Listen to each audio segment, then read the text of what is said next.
Pour les autres, bienvenue sur cette première Visio Club de l'année.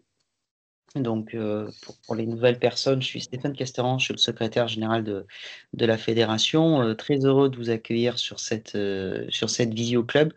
Le principe, hein, pour ceux qui ne connaîtraient pas le fonctionnement, c'est que à peu près tous les mois, on vous propose une visio sous ce format-là, à la fois un format un peu webinaire, mais aussi avec un côté interactif où l'on peut poser ses questions et réagir. On vous propose des réunions thématiques, donc sur un thème évidemment sans cesse renouvelé.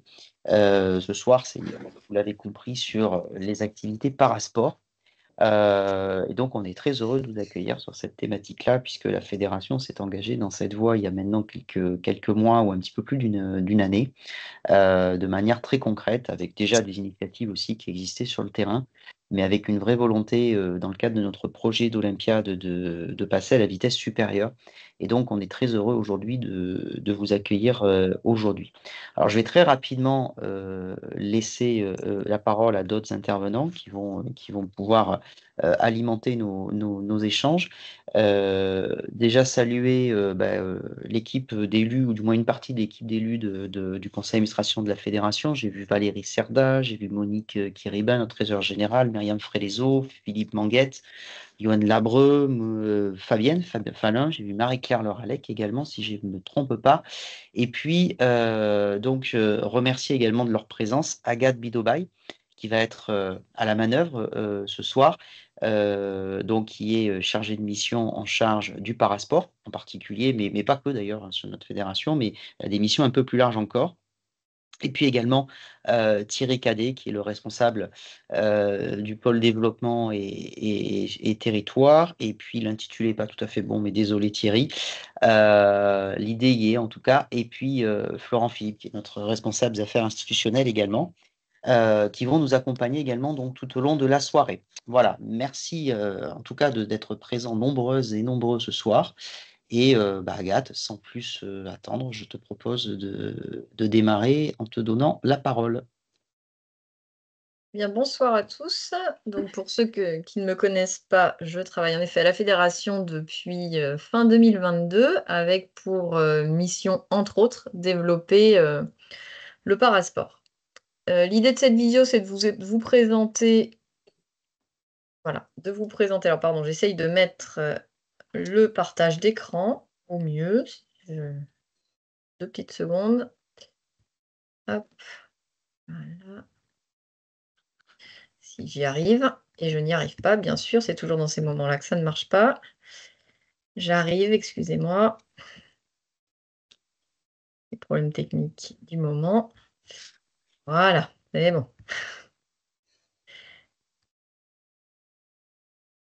C'est bon. Vous me dites quand ça On fonctionne. y est. Bon. Voilà, il fallait bien un petit ratage de début. Et habitué. Hop. Voilà. Donc l'idée est de vous présenter tout d'abord le parasport au sein de la fédération, ce que nous avons déjà pu mettre en place, mais aussi nos objectifs à court et moyen terme. Et puis on essaiera d'aller plus loin si possible ensuite. D'essayer de vous présenter aussi, de laisser la parole à des clubs qui sont déjà engagés sur le terrain, pour pouvoir montrer quelques exemples et puis permettre aussi les échanges entre vous, puisque l'idée de cette vidéo au départ, c'était aussi de pouvoir échanger entre vous, euh, entre clubs et voir ce qui se passe sur le territoire, parce que c'est vrai qu'il se passe des choses. Nous, on est un petit peu parfois éloignés du terrain, et l'idée est de pouvoir aussi ouvrir la parole entre les clubs. Hop. Euh, voilà, alors désolé, hein, j'ai des soucis, voilà, de présentation, mais ça va le faire. Voilà, mon ordi, voilà, c'est mieux. Et ensuite, donc, pardon, laisser un moment de questions-réponses entre vous, et vous donner quelques ressources avec des plateformes dédiées, des sites à consulter si vous en avez besoin. Bien sûr, après cette vidéo, je me rendrai toujours disponible aussi si vous avez la moindre question. Donc, j'ai laissé à Stéphane le mot d'ouverture, et derrière, j'en profite pour vous laisser mes coordonnées ainsi que celles de Rémi Leroux qui travaille avec moi sur le sujet du parasport. Il est également coordinateur de la commission randonnée et mobilité active et il me prête main forte sur le sujet par intérêt personnel, mais aussi parce que au sein de la randonnée, il y a un vrai engouement, on va dire, pour le parasport, ce côté inclusif de l'activité. Voilà, donc nous travaillons régulièrement ensemble autour de ce sujet. Je voulais commencer la visio par des définitions, parce qu'on parle de parasport. Pour moi, ça devient assez évident, mais j'ai souvent la question, qu'est-ce que le parasport et quelle est la différence entre le parasport, le sport adapté, handisport, qu'est-ce qu'on doit dire? Donc voilà, donc je commence juste par cette petite introduction définition. Le parasport, c'est l'ensemble des sports pratiqués par les personnes en situation de handicap, donc en loisir comme en compétition, mais aussi quel que soit le sport ou le handicap. Donc au sein de la fédération, on le déclinera en para-roller, para-skate, para-trottinette, ou autre activité en fonction, mais en tout cas, voilà, le parasport, c'est vraiment un terme générique. Le sport adapté, quant à lui, est un terme qui rassemble l'ensemble, pardon, des sports pratiqués par les personnes présentant des déficiences mentales ou psychiques. Et le handisport, quant à lui, rassemble l'ensemble des sports pratiqués par les personnes présentant un handicap moteur. Voilà, donc ça, vous avez la Fédération française handisport et la Fédération française de sport adapté qui ont chacune leur mission. Le parasport est beaucoup plus général. Voilà, donc pour revenir aux réalisations de la fédération, un poste a été créé fin 2022. Donc je suis arrivée à la fédération en octobre 2022, avec pour mission de faire un état des lieux de ce qu'il y avait déjà et de ce qui se passait déjà sur les territoires, et puis mettre en place une politique fédérale autour du parasport. J'ai donc déjà fait une enquête auprès des clubs pour connaître un petit peu les pratiques déjà existantes, mais aussi les attentes des clubs pour effectuer un recensement et essayer de commencer à mettre en place des événements, mais aussi des formations pour répondre aux attentes. Cette enquête m'a permis, voilà, de voir plusieurs choses. Tout d'abord, 30% des clubs n'accueillent jamais de pratiquants en situation de handicap. Il faut savoir qu'à cette enquête, j'ai eu à peu près 120 réponses en général. Donc 30% de ces réponses concernaient des clubs qui n'accueillent pas de pratiquants. Pas forcément parce qu'ils ne le souhaitent pas, mais aussi parce qu'ils n'ont pas de demande de pratiquants. À l'inverse, 10% des clubs organisaient à cette époque un accueil hebdomadaire.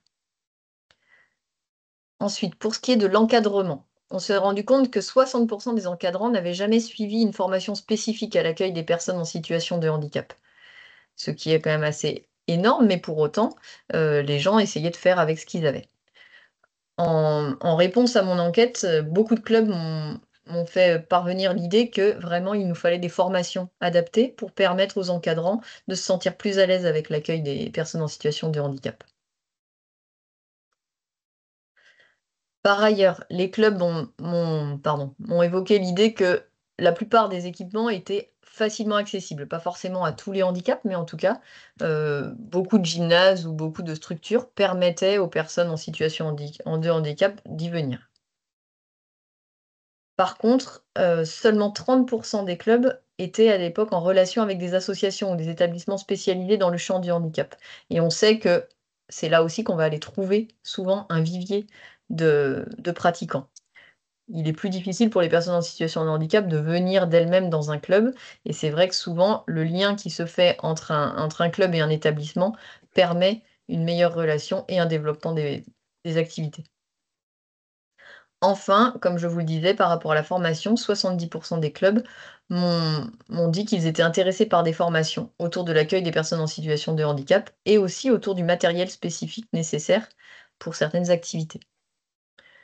Donc, fort de ce constat, je me suis rapprochée du service formation, à la fédération et j'ai mis en place, au sein du CQP, dès l'année 2024, un module parasport, pendant une semaine de cours, général. Je suis venue une demi-journée, voire une journée en fonction des endroits pour, mettre en place des choses et pour vraiment, sensibiliser les stagiaires au sujet du handicap.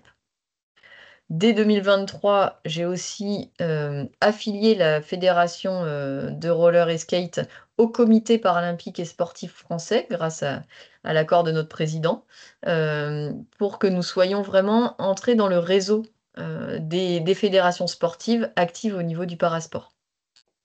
Nous sommes aussi rapprochés de la fédération handisport et de la fédération de sport adapté afin de voir si nous pouvions mettre en place des conventions et travailler ensemble. C'est en cours avec la fédération handisport. Certains de nos responsables de centres de formation ont pu bénéficier d'une formation à distance pour connaître les rudiments de l'accueil des personnes en situation de handicap. Là, ils l'ont fait cette année. Enfin, nous avons valorisé l'inscription des clubs dans le HandiGuide afin de recenser un petit peu tous nos clubs actifs et être visible. Je vous l'ai mis en ressources, vous le verrez à la fin du diaporama, je vous ai mis la liste des clubs qui sont chez nous actifs et qui sont recensés sur le HandiGuide. Je vous ai mis aussi le lien vers le site pour que ceux qui ne le soient pas y aillent dès ce soir, bien sûr. Enfin, en septembre 2024, nous avons, avec notre outil Rollscanet et mes collègues, nous avons mis en place la possibilité pour les licenciés d'indiquer ou non leur statut de personne en situation de handicap lors de la prise de licence. Nous ne pouvons pour l'instant pas prendre plus d'informations, mais cela permet d'être peut-être un petit peu plus sensibilisés et de faire attention aux personnes et leur permettre un meilleur accueil et un accompagnement. Enfin, en septembre 2024, nous avons, au sein du pôle formation, créé le référent handicap, en l'occurrence moi, pour les personnes qui s'inscrivent en formation et qui ont des questions, qui ont des indications à prendre ou qui demandent des adaptations lors de leur formation. C'est une obligation au niveau des formations Qualiopi d'avoir un référent handicap référencé sur notre site et accessible à tous. Enfin, là, je suis en train de travailler avec le CPSF pour que nos disciplines soient référencées sur une plateforme qui s'appelle Trouve ton parasport et qui permet aux personnes en situation de handicap d'aller chercher un sport. Parfois, les personnes ne savent pas quoi faire, ne savent pas en fonction de leur handicap ou de leurs possibilités physiques ou psychiques, quel sport elles pourraient pratiquer. Et donc, cette plateforme permet d'avoir un accompagnement avec des questions et tout ça pour orienter les gens vers certains sports. Donc cela permettra pour nous d'être visibles et que certaines personnes osent aller vers nos disciplines, en étant guidées un petit peu, on va dire. Voilà. Le parasport à la FFRS depuis quelque temps, voilà, il y a déjà eu plusieurs, événements. On a pu mettre en place, de l'événementiel lors de la journée paralympique à Paris, mais aussi nous avons pu, mettre en place un Open de France, lors des championnats de France de skateboard en juin 2024, que nous avons mis en photo, sur cette slide. Et puis nous avons créé au niveau international, nous avons, été sollicités par, la SLS qui est, un événement, privé, américain qui faisait qui avait une étape, pardon, voilà, à Paris et qui nous a permis de mettre en place une petite démonstration de paraskate au niveau international lors de l'événement.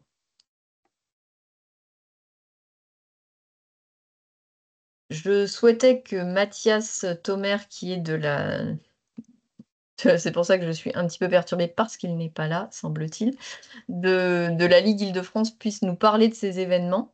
Alors il me demande: «C'est à quelle heure?» Donc je lui dis que c'est maintenant, mais je pense que ça va être trop tard. Je suis désolée pour ça.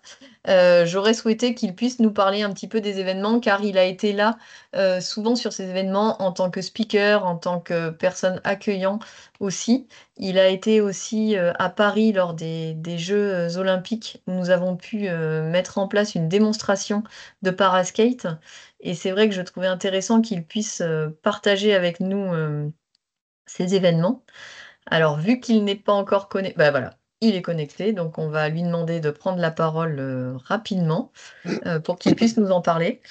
Mathias, je vois que tu viens de te connecter et Oui, bonjour. j'aurais souhaité, on arrive à la slide où j'aurais souhaité que tu nous parles un petit peu des événements de skate D'accord. et de paraskate. Donc voilà, tu arrives au bon moment. Si tu le veux bien, Ok. quelques Oui. minutes te Alors, sont dédiées. oui. Bonjour à tous, bonsoir à tous. Désolé de ce contretemps. Donc, je suis Mathias Sommer du club de skate à Chelles en Seine-et-Marne, donc en Île-de-France. Et on a eu la chance ces dernières années d'avoir pu être à l'organisation ou au moins dans l'équipe, dans la logistique de différents événements.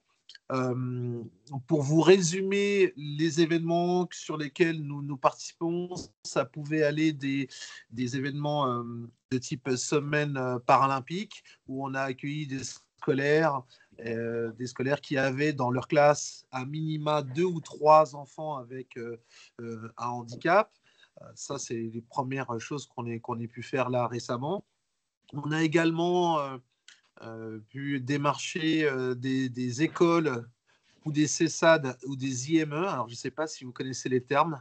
CESAD, IME, Institut médico-éducatif ou CESAD. Bref, ce sont des associations spécialisées, spécifiques dans l'encadrement de personnes ayant pour handicap visible ou non visible, euh, et sur lesquelles nous organisons des cycles sur l'année d'accueil où nous les encadrons avec notre équipe ici de salariés diplômés pour différents objectifs, notamment l'autonomie de déplacement, la sociabilisation. Donc ça, c'est un peu des choses récurrentes et qui sont arrivées ces 2 dernières années, mais on a également des événements plus ponctuels, comme là prochainement la journée du 7 mars, où nous allons œuvrer pour tout ce qui est les problèmes liés à l'endométriose.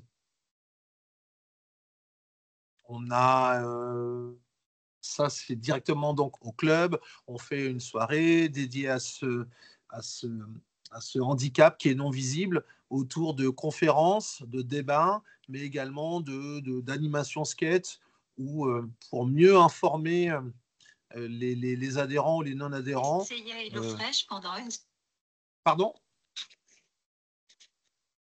Ah, non, ce n'est pas pour moi. Et donc, pour mieux informer les adhérents comme les non-adhérents, on a ce côté un peu sportif ou culturel ou de conférence, ces différents axes pour pouvoir mieux informer en direct sur les personnes qui sont là, ou de manière indirecte sur les personnes qui vont nous suivre sur les réseaux sociaux.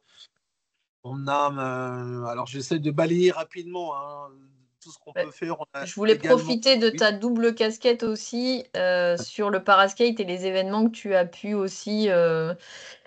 que tu as pu suivre au niveau de la FFRS, Alors puisque au niveau de la fédération, tu as été alors avec oui, nous sur la journée paralympique, sur la SLS, sur cet été pendant les JO aussi. Donc voilà, je voulais aussi que tu puisses exprimer ton ouais, retour à ce propos.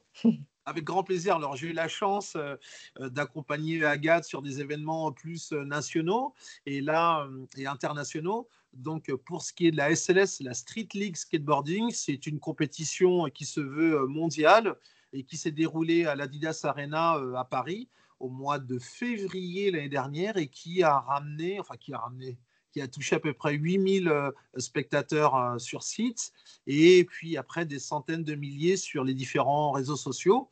À travers cette compétition qui réunit les meilleurs skateurs et skateuses mondiaux, avec Agathe, et par le biais de la fédération, notamment par des aides financières je pense, de la DIGES, bref, avec une logistique nationale de la fédération, on a pu inviter les meilleurs para-athlètes mondiaux Ils étaient autour d'une 9, 10, Ouais, je crois à peu c'est près. ça. 9 Oui, oui. Ouais, 9-10, qui sont venus au milieu de cette compétition, donc mondiale et internationale, démontrer et montrer leur talent. On avait de toutes sortes de continents, toutes sortes de handicaps. C'était une première pour cette Street League qui existe depuis 10 ans maintenant, 15 ans, pardon, maintenant, depuis 2010-11. Donc c'était vraiment une première et l'idée derrière tout ça, c'était de présenter les différents handicaps, mais surtout sous leur meilleur jour et de montrer qu'il était possible euh, d'effectuer des acrobaties, enfin du skate de très très haut niveau et d'excellence dans le cadre d'une compétition internationale, mondiale, et que ça avait toute sa place et tout son sens. On a eu quand même beaucoup de retours positifs. On a pu filmer un peu tout ça. Bien sûr, ça a pu être retransmis via les réseaux sociaux, pas forcément en direct sur les plateformes YouTube ou Rumble que la Street League utilise, mais sur tous les réseaux sociaux que les athlètes ou les spectateurs présents ont pu utiliser. Donc des centaines de milliers de vues, hein. Je repense à certains athlètes, para-athlètes qui ont approché le million de vues suite à cette démonstration. La reconnaissance des athlètes a été incroyable. Je crois qu'on a eu des retours, enfin moi de ce que j'ai pu constater ayant été sur place, c'était que c'était une chance, une opportunité et un rêve pour certains de participer à cette compétition. Donc voilà pour la parenthèse Street League qui a eu lieu au mois de février 2024. On a également eu la chance, j'ai eu la chance de travailler avec Agathe pour une démonstration de para-athlètes lors des Jeux Olympiques à Paris. Donc là, ça s'est passé, je crois, fin juillet, début août, entre le street, épreuve C'est ça. Ouais. olympique, et le ball, également épreuve olympique. Là, je vous rappelle le cadre du skateboard olympique, c'était Place de la Concorde, avec, je crois qu'on avait entre 6 et 8 000 spectateurs également. C'était en fin de journée.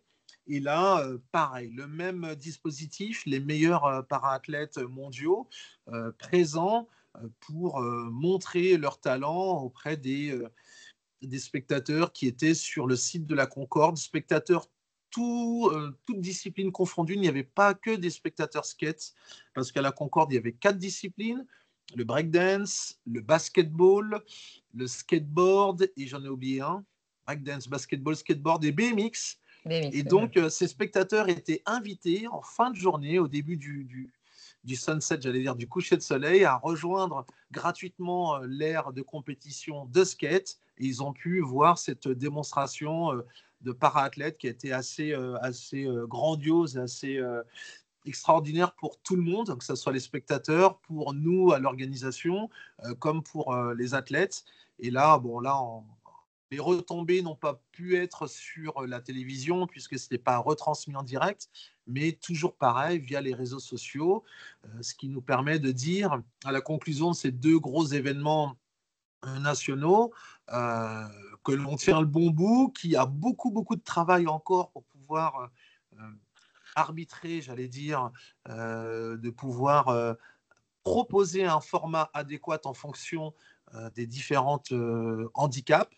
Mais en tout cas, la volonté des athlètes comme de l'organisation mondiale, ce côté Street League qui est privé ou ce côté olympique avec la World Skate, il y a vraiment une volonté d'aller plus loin, d'ouvrir les horizons des formats de compétition et puis de concrètement d'arriver à 2028 ou 2032 à avoir quelque chose à proposer à ce niveau-là. Et je n'oublie pas, pour être complet, Agathe, tout ce qu'on a pu faire ensemble également en prévision des Jeux. Là, c'était plutôt octobre 2023, je crois, non, novembre, Oui, c'est ça. octobre-novembre, pour Toyota Wheel Park. Là, c'est un grand partenaire des Jeux, pas le concessionnaire, le constructeur de voitures Toyota, qui a proposé une tournée à travers la France d'un skatepark adapté aux différents handicaps.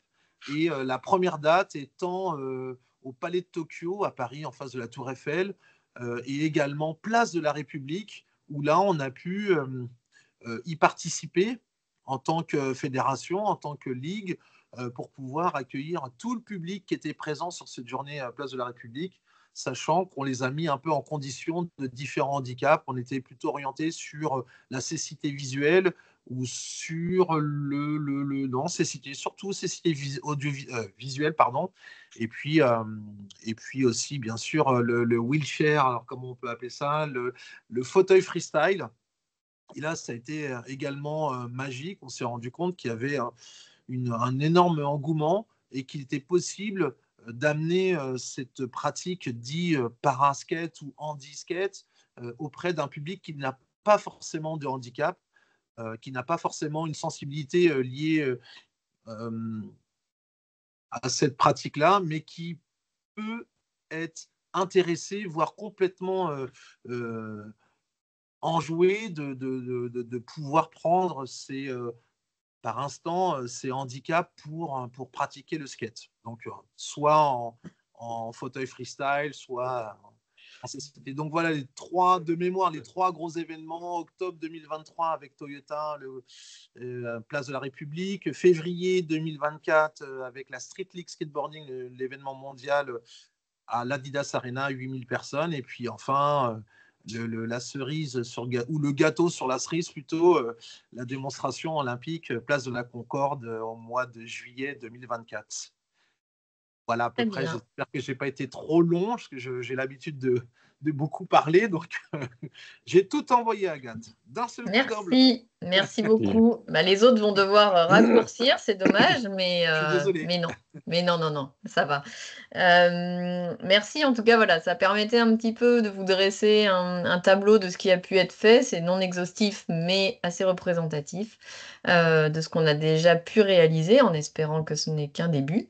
Et je voulais laisser la parole ensuite à Christophe Audouard, plus pour parler roller, du coup, pour essayer de balayer un petit peu plus d'autres disciplines, et les présentations des 24 heures du Mans, un événement qui est déjà vraiment tourné vers l'inclusion et le handicap, et avec lequel nous espérons pouvoir travailler cette année grâce à la création d'équipes handi-valides et un palmarès dédié.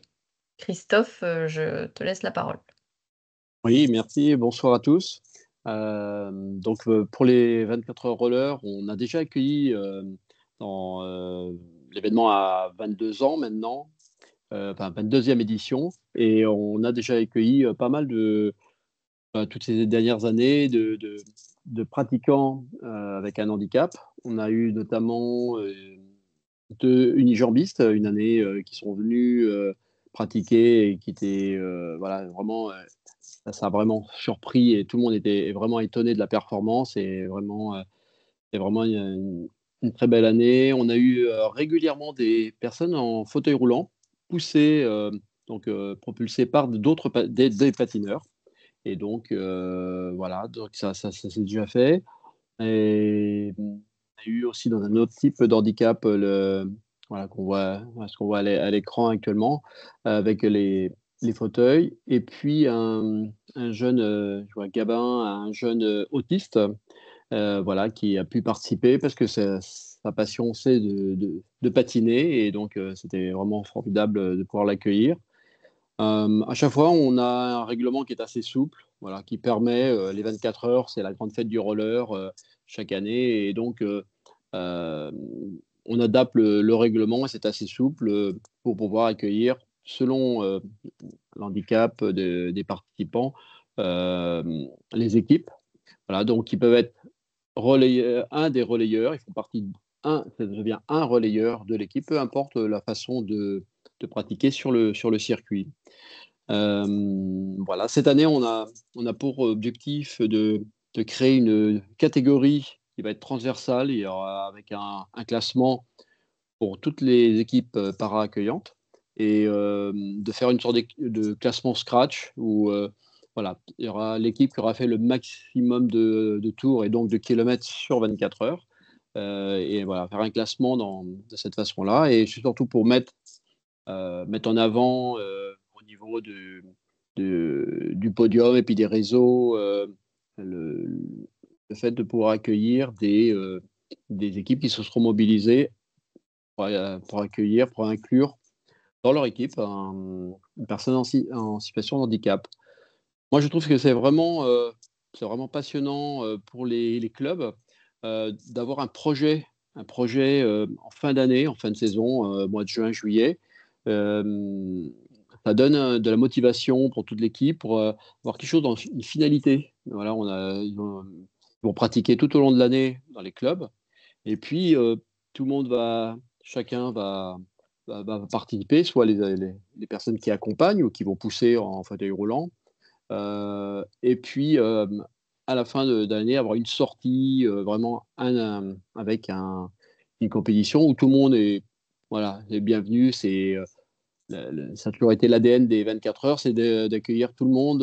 Il n'y a pas que des patineurs de très haut niveau. Voilà, tout le monde peut participer.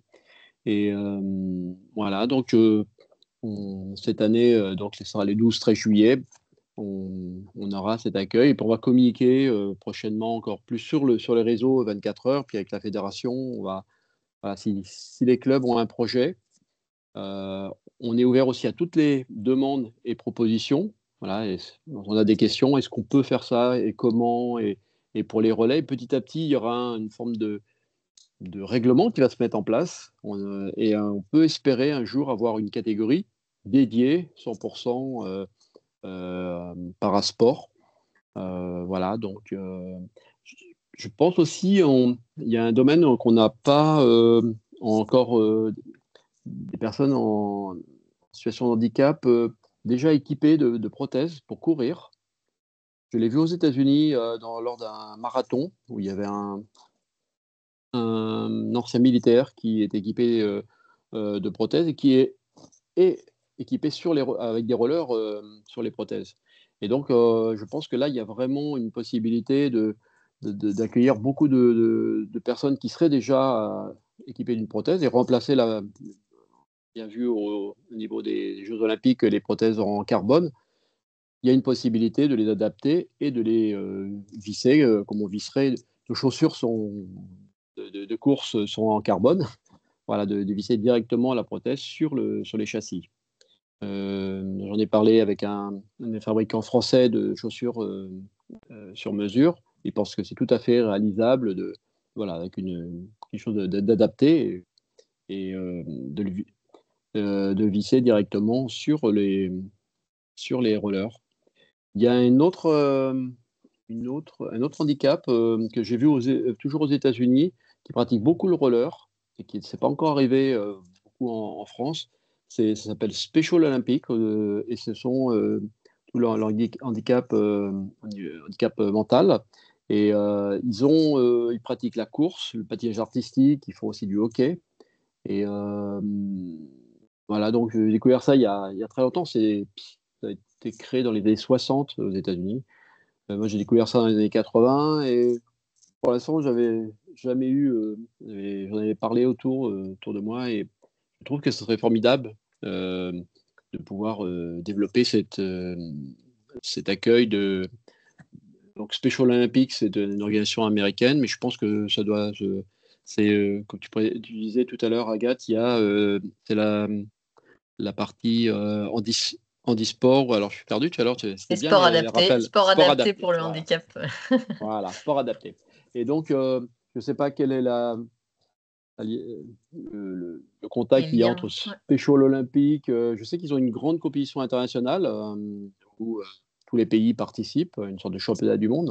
Et donc, voilà, mais je trouve que ça serait formidable de pouvoir les accueillir dans les courses. Alors, pour les 24 heures, mais aussi peut-être des courses tout au long de l'année, qui est je fais une dernière parenthèse par rapport à Special Olympics. Au mois de décembre, j'étais au championnat national en Inde et ils avaient une demi-journée adaptée, enfin vraiment prévue dans le programme pour le Special Olympics, pour le sport adapté. Et je trouvais ça vraiment génial. Ils font ça depuis maintenant une quinzaine d'années. Donc ça a monté en puissance. Donc il y a une journée du championnat national course, donc, qui est consacrée, enfin une demi-journée qui est consacrée aux épreuves de sport adapté. Et ça serait voilà. Donc si les 24 heures pour servir je dirais d'expérience pour développer, bah, on est très très heureux d'accueillir tous ces pratiquants et s'il y a des personnes qui veulent nous rejoindre avec des idées pour et comment faire surtout les règlements, adapter tout ça pour que ça se passe bien avec tous les patineurs. On accueille aussi le longboard. Donc voilà, tout est possible pendant les 24 heures roller. Le circuit est très grand, c'est large. On peut accueillir beaucoup de monde. Voilà, je pense avoir fait le tour pour les 24 heures. Et voilà, s'il y a des questions, je suis prêt à pouvoir y répondre. Voilà, voilà. Merci. Alors, ce que je vous propose, c'est que les questions, on se les garde à la fin. On a prévu un petit temps, donc n'hésitez pas. Et puis après, s'il y en a d'autres, moi, je pourrais me faire le relais aussi par mail, bien sûr. Je voulais aussi laisser la parole à Rémi, que je vous ai présenté vite fait tout à l'heure, pour parler de nos objectifs. On redonnera la parole à certains clubs ou à d'autres personnes ensuite. Mais là, l'idée, c'était de vous présenter des réflexions que nous avons, des documents qui sont en cours de réalisation. Rien n'est forcément finalisé, mais l'idée, c'était de vous les présenter, de vous donner un petit peu des pistes et puis comme ça, avoir aussi vos retours par rapport à ça. Donc Rémi, je vais te laisser la parole pour nous parler de notre réflexion autour d'un label para-accueillant pour les clubs. Je reviendrai après sur les autres questions. Et puis, bah voilà, je te laisse. Ok, bonjour, du coup, bonsoir à tous, donc ceux que j'ai pas encore vu tout à l'heure. Donc, effectivement, en fait, comme a dit Agathe, j'aide un petit peu sur les projets en fait, liés au domaine du handicap, pardon. Donc, je suis à la base issu de la course, mais je travaille aussi pour la commission en fait, randonnée depuis 1 an et demi. Et j'ai une formation dans le domaine du handicap, donc à ce titre, j'ai commencé à aider Agathe sur des projets. Et effectivement, on a repris un dossier qui avait été déjà, qui avait été, on va dire, débuté il y a quelques temps, sur un label en fait para-accueillant. Donc, je sais pas si vous connaissez le label, on va dire classique, en fait, avec les 1, 2 ou 3 étoiles. Mais l'idée, en fait, de la création de ce label para-accueillant serait de mettre en lumière un petit peu les actions qui seront déjà faites au niveau des différents clubs, mais qui pourraient servir justement en fait à valoriser bah, des actions des fois bénévoles ou des actions justement dans le cadre de projets en fait créés en fait par les clubs. Ça va justement de l'intégration de personnes en situation de handicap à justement créer une section sport adapté ou une section en fait handisport, mais aussi donc se déplacer comme avait dit Mathias dans les IME, dans les IM Pro, etc. Un peu comme ça peut se faire dans les écoles pour les cycles scolaires. Et donc justement, on avait repris un petit peu avec Agathe en fait déjà les différents points qu'il faut remplir en fait pour participer en fait, à la campagne. Alors sachant que comme a dit Agathe, hein, c'est pas encore définitif, mais c'est des idées qu'on a proposées. Donc effectivement là sur la page 1, vous pouvez voir, il y aura 9 critères avec un minimum de 3. En fait, non pas en 4 parce on n'a pas changé celui-là en fait. Ouais, on a modifié le document, mais pas cette partie-là. Mais en fait, il faudra avoir minimum donc 4 critères sur 9 pour avoir une étoile, 6 sur 9 pour avoir 2 étoiles et 8 sur 9 pour avoir 3 étoiles. Et après, donc, dans ce qu'il faut pour la campagne, c'est, on va dire, classique, hein. Avoir licencié tous ses membres, avoir un projet qui est déposé sur le Skynet, etc. Est-ce que tu peux passer à la page 2, s'il te plaît, Agathe?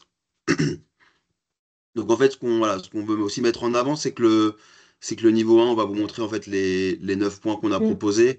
Ils sont, enfin, on va dire que le niveau 1, il est accessible, puisque en fait, vous allez voir, mais dès qu'un club est un peu investi dans le domaine du handicap, il peut remplir en fait plusieurs critères. On va dire le niveau 2 étoiles, il est plutôt pour des clubs qui vont avoir des actions pérennes en fait et régulières. Donc Voilà, c'est plus déjà fait pour des clubs qui ont déjà mis des choses en place et qui les continuent. Et le niveau 3, en fait, là, ce sera plutôt donc tous ceux qui vont réussir à un niveau 3, peut-être même après plusieurs années.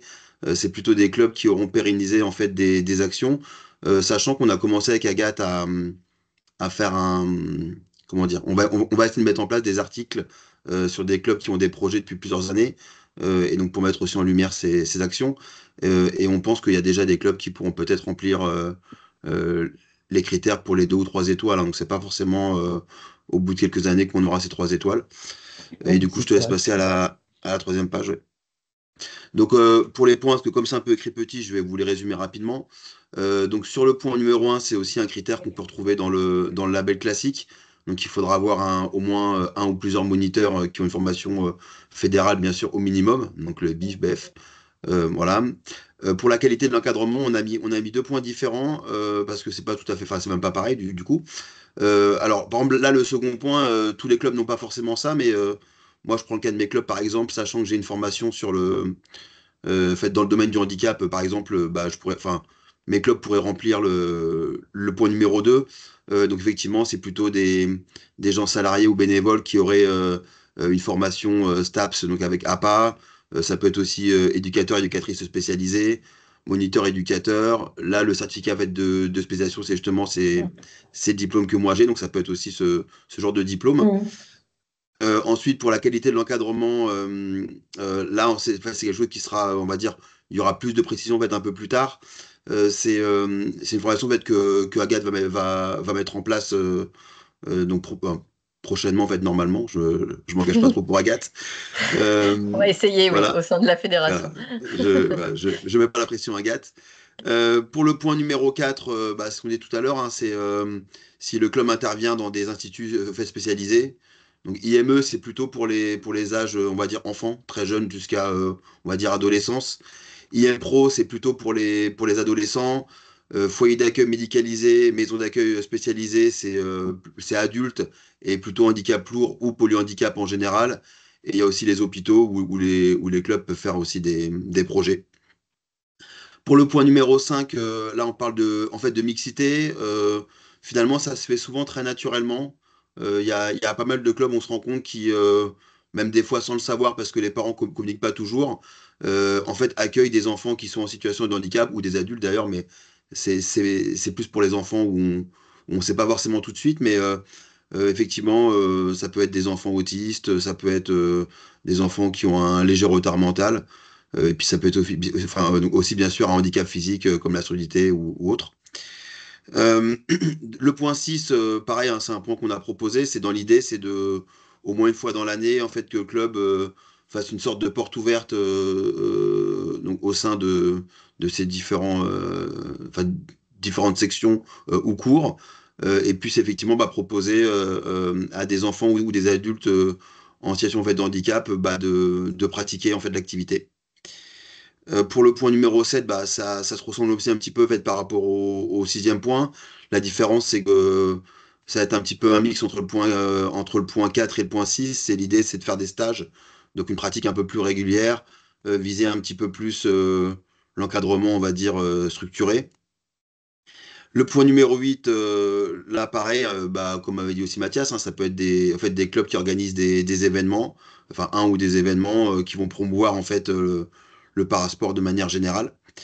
Et le point 9, c'est la création d'une section sport adapté ou handisport. Donc là, en fait, alors, c'est pas l'opposé de la mixité, mais c'est quelque chose d'assez différent.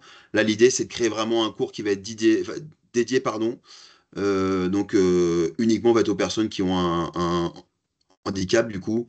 Il y a des clubs, par exemple, qui ont déjà créé des sections roller pour les personnes sourdes ou malentendantes. Donc là, ou ça peut être aussi une section sport adaptée avec des enfants autistes ou atteints d'un autre handicap. Voilà. Donc là aussi, si à la fin vous avez des questions, on pourra y répondre. Merci. Donc, comme on vous le disait, voilà, c'est une réflexion qu'on a eue aussi par rapport à des discussions qu'on a pu avoir avec des clubs pour que vous puissiez dans vos clubs aussi être valorisés, on va dire, de vos actions et qu'on puisse nous aussi vous identifier.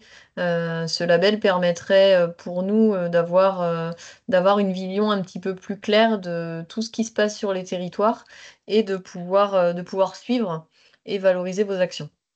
En parallèle de ça, nous avions aussi réfléchi à un document qui est moins engageant, mais qui permettrait peut-être, alors c'est pareil, tout ça, c'est des propositions, mais sur la même idée que on puisse mettre en avant et montrer aux gens qu'ils peuvent oser passer les portes de vos clubs, mettre en place une charte, ou si on peut l'appeler comme ça, que vous puissiez afficher.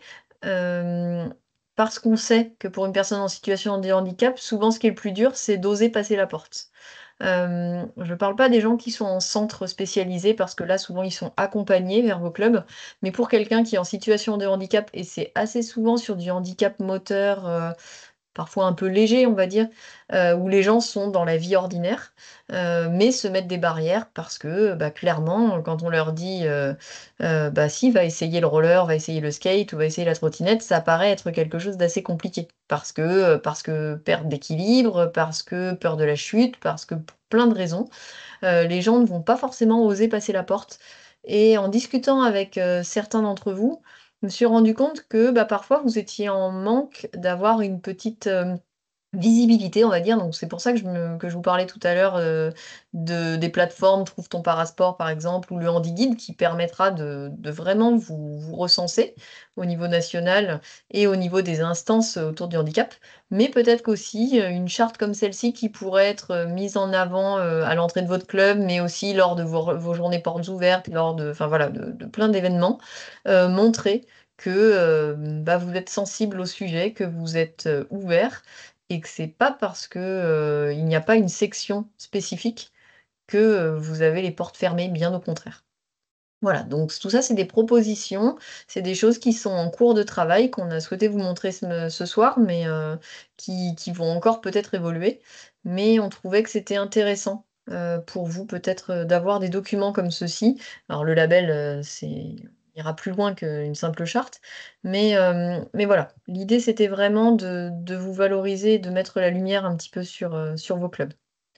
Parallèlement, je vous en parlais tout à l'heure, moi je travaille donc en lien avec le service formation pour vraiment élargir nos formations autour du handicap. Il y a toujours eu dans le cadre des formations fédérales, il y a toujours eu un petit moment, un sujet sur le parasport, mais qui était plus ou moins développé aussi parce que les formateurs n'avaient pas forcément les connaissances. C'est pas une question de compétences, c'est une question souvent de connaissances et n'osaient pas aborder ce sujet-là. Donc l'idée là, c'est vraiment de l'intégrer comme un module à part entière dans nos formations. Et donc je travaille en direct avec le service formation pour créer une formation à FOAD pour la rentrée prochaine, pour permettre aussi aux gens de pouvoir avoir un module parasport à part entière qui puisse être fait à distance, parce que on sait aussi que c'est pas toujours évident de se trouver du temps pour se former, que voilà, enfin, il y a beaucoup de contraintes. Et donc on s'est dit que si on pouvait aussi mettre ça à disposition du plus grand nombre à distance, ça serait intéressant. Donc voilà, donc ce module est en création. Comme le dit Rémi, normalement, ça sera pour la rentrée prochaine, sans me mettre de pression, mais quand même. Donc je travaille toutes les semaines dessus et on espère qu'il sera prêt à temps et qu'il pourra satisfaire un petit peu tout le monde. Par ailleurs, hop, je suis allée un petit peu tôt, mais par ailleurs, je voulais aussi vous le dire, dans le cadre des championnats de France de skate, donc l'année dernière, je vous ai dit, nous avons mis une épreuve, un Open de France, puisque n'ayant pas la délégation pour l'instant du parasport et du paraskate, nous ne pouvons pas décerner un titre de champion de France, mais nous avons mis en place une épreuve au milieu de la journée des finales pour que les gens puissent aussi voir ce qui se passe et ce que les gens peuvent, enfin ce que les athlètes peuvent réaliser. Et donc cette année, nous réitérons et nous doublons même les épreuves, puisque lors de la Coupe de France là, qui aura lieu fin mars à Lille. Il y a déjà une épreuve et il y en aura une autre lors du championnat de France début juillet. Voilà, donc toujours cette idée de faire évoluer les mentalités, d'attirer aussi des athlètes et des para-athlètes parce que plus on fera d'activités, plus les gens se rendront compte qu'ils peuvent oser, qu'ils peuvent venir. Et puis, bah, on espère petit à petit mettre en place, là je travaille avec des médecins de l'INSEP et avec des ergothérapeutes à Garches, en région parisienne, sur des classifications de handicap officielles. Et, et après, il va falloir aussi aller donc, vers cette recherche de délégation pour que tout ça devienne plus officiel et qu'on puisse après organiser des compétitions nationales, internationales. Stéphane vous en parlait au début, c'est aussi notre volonté. Mais voilà, donc il faut qu'on y aille petit à petit. Nous commençons du début. Donc tout ça prend un peu de temps et puis une fois que tout sera lancé, les choses s'accéléreront, ça j'en suis sûre. Mais là, depuis 2 ans, il y a déjà pas mal de choses qui se sont mises en place et on essaye au niveau de la fédération de rendre ça visible et de vous communiquer un petit peu tout ce qui se passe. Pour revenir plus sur les clubs, nous avions demandé à certains d'entre vous, alors j'ai vu pas mal de gens se connecter avec qui j'ai déjà été en contact et je sais qu'il se passe beaucoup de choses sur les territoires. Il y a eu des... Voilà. Pour ce soir, il y a certaines connexions qui se sont faites, mais je sais qu'il y a beaucoup d'autres gens qui pourraient témoigner de leurs activités. Voilà, donc je voulais laisser la parole à Jean-Marc Gravier s'il s'est bien connecté, parce que je ne vois pas tout le monde. Lionel, j'ai vu qu'il était connecté, donc voilà, on va faire dans l'ordre. Pour les deux autres, on a leur témoignage. Ils ne sont pas présents ce soir pour des problèmes techniques. Mais voilà, donc je ne sais pas si Jean-Marc a pu se connecter finalement, puisqu'il devait nous parler un petit peu de ses collaborations avec la mairie de Paris et l'intégration d'enfants en situation de handicap. Et j'ai pas l'impression. Et sinon, je vais laisser la parole à Lionel Garcia pour qu'il nous parle aussi de l'engagement dans son club. Alors, bonsoir à tous. Donc moi, je m'occupe de développer le skateboard sur Perpignan depuis une vingtaine d'années. Je suis le fondateur de l'association Brevard qui est référente sur Perpignan. On développe aussi le skate sur le département, sur le territoire. Donc moi, ce qui m'a toujours intéressé, c'était d'essayer de me servir du skate comme d'un outil pour faire le plus de choses possible. Et ayant une sensibilité avec le handicap, en fait, ça fait pas mal d'années que je me disais que j'aimerais bien arriver à goupiller des actions avec ce genre de public-là. On a réussi, on travaille depuis 2 3 ans avec un CESAD et on a aussi travaillé avec des IME. Et du coup, alors, c'était des jeunes qui avaient entre 8 et 13 ans et qui étaient en situation de handicap psychique et mental. On a fait une dizaine de séances ensemble, que ça soit la psychomotrice de la structure ou les deux éducateurs. Ils étaient vraiment ravis et convaincus de l'intérêt de faire du skate à ce genre de public-là. Donc ça fait plaisir. Et du coup, on est dans une recherche active de trouver des partenaires pour mettre ces actions-là en place. Pour autant, et malgré un démarchage de pas mal de structures, on est encore dans le frein par rapport à la pratique. Il y a ce qu'on envisage de la pratique et la dangerosité qu'on imagine. Et il y a quand c'est enseigné par quelqu'un qui a une sensibilité à ça et qui est bon là-dedans. Et il faut arriver à casser ça. Donc là, pour l'instant, les freins par rapport au développement du handiskate, c'est celui-là par rapport à ce genre de public. En ce qui concerne le club à proprement parler, on n'a pas de personnes en situation de handicap qui se sont manifestées pour l'instant. Pour autant, voilà, en tout cas, ce qu'on essaye de mettre en place, et en tout cas au niveau des retours du public et des accompagnants, c'est super positif, quoi. Voilà, Merci. pour faire simple. Ouais, mais ce que je trouvais intéressant, c'est justement ce que tu expliquais aussi, c'est que voilà, on a beau être motivé, on a beau être très intéressé et sensibilisé au sujet, c'est pas évident de mettre en place parce que voilà, comme je le disais, c'est pas facile que les gens osent venir vers nos pratiques. Donc c'est intéressant aussi à entendre ce genre de témoignages. Parce que voilà, il va falloir du temps. Il va falloir du temps pour que les choses se développent. À chaque fois qu'il y a des actions, on sent que les gens sont très contents, très motivés. Moi, j'ai été la semaine dernière sur notre centre de formation à Nemours, sur le CQP roller, et on a fait une intervention, enfin, on a fait venir des enfants du CESAD, d'un CESAD aussi, qu'on a mixé avec des enfants de centre de loisirs. L'après-midi s'est très bien passé, c'était vraiment chouette, les enfants ont adoré, et les stagiaires, pour eux, ça a été très formateur. Mais voilà, on est sur une activité une fois, et avant que ça puisse se pérenniser, c'est pas si simple. Donc voilà pourquoi je voulais aussi que tu témoignes, parce que voilà, t'as beau être très motivé et beaucoup travailler, il faut le temps que les choses se mettent en place. Donc voilà. Je parle à la place d'Antoine qui est en train de déménager et qui du coup n'a pas internet ce soir, qui lui met en place des cours de skate depuis la rentrée à Bordeaux, à Darwin, et qui tous les jeudis permet, permet un accueil de personnes en situation de handicap. Antoine est lui-même en situation de handicap, a passé son CQP il y a quelques années à la fédération et a participé à l'Open de France de paraskate.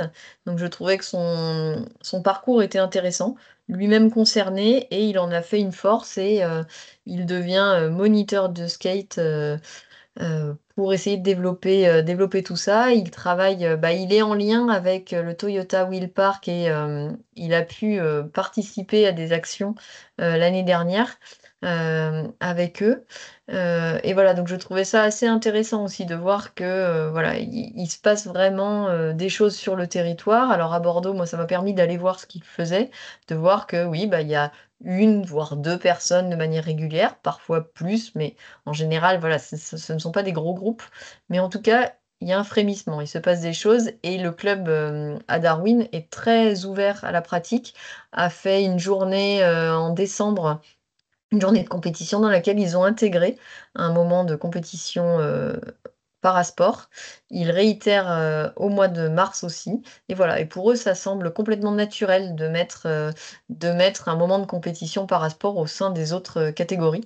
Donc c'est chouette, il y a pas à se battre, en tout cas, bien au contraire, c'est eux qui le proposent, et ça c'est vers ça qu'on tend aussi en tant que fédération, c'est de se dire qu'en fait bientôt ça ne sera plus un sujet. Les choses vont se faire naturellement. Et enfin, j'ai le témoignage de Aude Arnaudet, qui est présidente du Roller Club de Sevran. Pareil, qui ne pouvait pas être présente ce soir, mais je vous laisse lire vite fait son témoignage, parce que ce club est très engagé depuis longtemps euh, dans l'inclusion et dans l'accueil des personnes en situation de handicap, et essentiellement des enfants. Ce qui m'intéressait aussi dans ce club, c'est qu'ils ont participé à un dispositif dont je vous ai mis la présentation juste après, qui est le dispositif Club Inclusif. Et Club Inclusif, c'est proposé par le Comité paralympique et sportif français, et c'est un dispositif qui permet aux clubs de se former sur leur territoire et pas de devoir aller à l'autre bout de la France pour le faire. Et cette formation est dédiée, euh, elle a un double niveau, c'est-à-dire qu'elle est dédiée aux élus, mais aussi au personnel des clubs. Il y a une formation avec un socle commun, et puis des modules dédiés à chacun. Donc ça, c'est assez intéressant.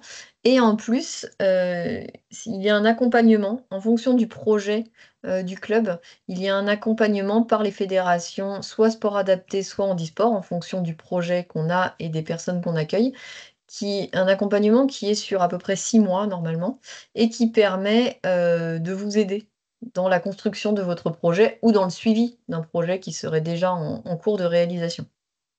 Voilà. Donc Aude, pour ça, était intéressée pour nous parler, donc elle s'excuse de son absence. Mais voilà, ils font partie des clubs qui sont déjà engagés depuis longtemps. Et moi, quand je suis arrivée à la fédération, on a pu en discuter ensemble, et ils continuent, ils arrivent à pérenniser vraiment leur action. Et ça, c'est très intéressant. Donc ça, c'est l'affiche, voilà, Antoine dont je vous parlais, qui a mis en place des activités depuis cette année à Bordeaux.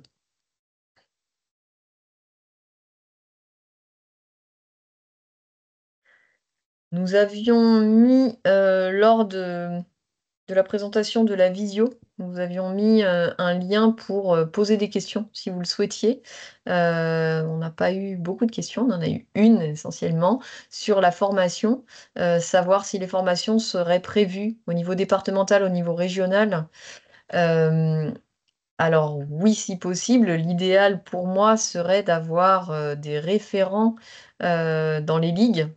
Alors si possible dans toutes les ligues bien sûr, pour pouvoir avoir des relais, au niveau de la formation, mais aussi au niveau, juste des renseignements, des recherches de financement, parce qu'on sait que d'un territoire à l'autre, les choses ne sont pas toujours les mêmes.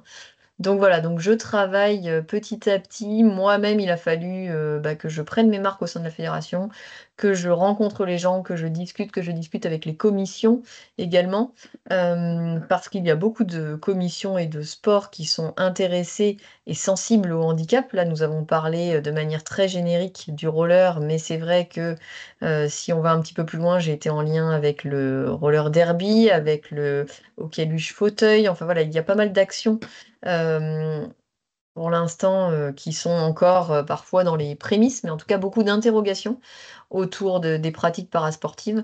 Et l'idée serait vraiment qu'au sein de nos ligues, nous puissions avoir un relais euh, qui soit plus proche des clubs et qui puisse un petit peu, on va dire, disséminer les idées et aussi vous aider dans les recherches de financement souvent parce que c'est aussi un long processus parce que quand on a besoin de matériel spécifique pour un club, c'est souvent extrêmement cher, essentiellement quand on parle de fauteuils sportifs, voire de luge, quand on parle de hockey luge, si on arrive à vraiment mettre en place cette activité. Et donc voilà, donc l'idée c'est de pouvoir aussi être des relais pour vous, pour essayer d'aller vous aider à chercher des financements. C'est pour cela aussi que je vous ai mis des ressources. Voilà, donc le club inclusif, je vous ai mis la slide d'après, c'est le dispositif comme il est présenté. Et là, je vous ai remis un petit peu les liens internet. Trouve ton parasport. Donc, d'ici mars, normalement, nous devrions être présents sur cette plateforme. Et puis, bien sûr, l'Agence nationale du sport avec les possibilités d'équipement et de matériel parfois. Voilà, des dossiers que nous pouvons essayer de monter et je pourrais vous aider à monter si besoin. Il y a un pôle ressources nationales sport et innovation qui permet aussi voilà, d'aller parfois chercher des finances et aussi trouver des aides localement. Voilà pour le focus sur le club inclusif. Euh, il faut vraiment vous rappeler que ces formations, elles sont sur vos territoires, elles sont portées par les territoires et pas seulement par le CPSF. Du coup, il y a des sessions un petit peu partout en France à différentes dates de l'année auxquelles vous pouvez vous inscrire. Et ce qui est intéressant, c'est que sur le socle commun des formations, vous êtes avec d'autres clubs, d'autres disciplines, ce qui permet un échange aussi avec d'autres sports et d'autres disciplines qui sont parfois plus structurées que nous. Je ne vais pas dire plus en avance, c'est pas la question, mais en tout cas qui ont déjà peut-être certaines connaissances que nous n'avons pas. Et ça permet de pouvoir discuter aussi et de s'entraider. Voilà, donc je vous ai mis ça. De toute façon, toutes ces ressources, on vous les laissera à disposition. Au début du document, je vous ai aussi mis mon adresse mail ainsi que celle de Rémi. Si vous avez des questions à nous poser, n'hésitez surtout pas. Nous resterons à votre disposition. Et je finirai pour ma part par, voilà, je vous ai mis actuellement tous les clubs qui sont inscrits sur le HandiGuide et je vous invite, pour ceux qui ont des activités autour du handicap, à vous inscrire également.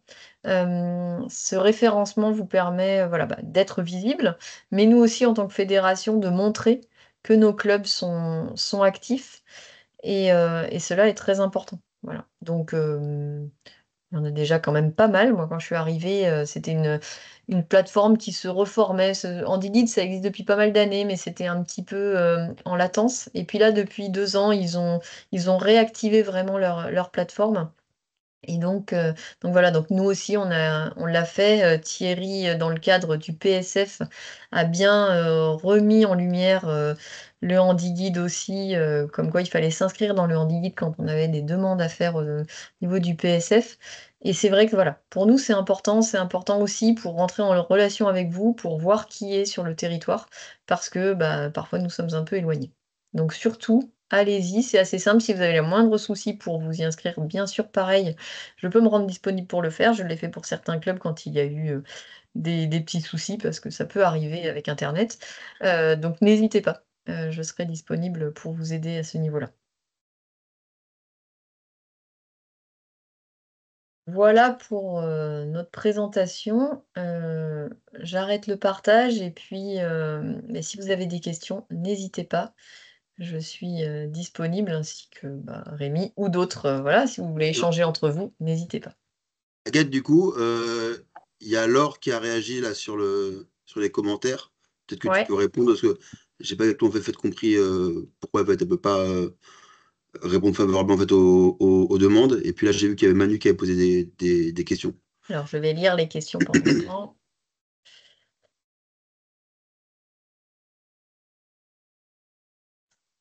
Je reçois beaucoup de demandes d'établissement pour l'initiation. Le plus difficile pour moi est de répondre favorablement aux demandes car je suis sur le projet.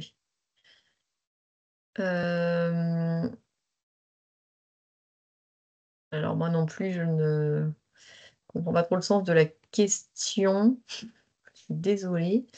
Euh, et Laure n'est plus là pour nous expliquer. Ah, Excusez-moi, je voilà, suis là. super. Voilà, merci. Je suis désolée. Pas de problème. Je suis éducatrice spécialisée. Oh là là. Désolée.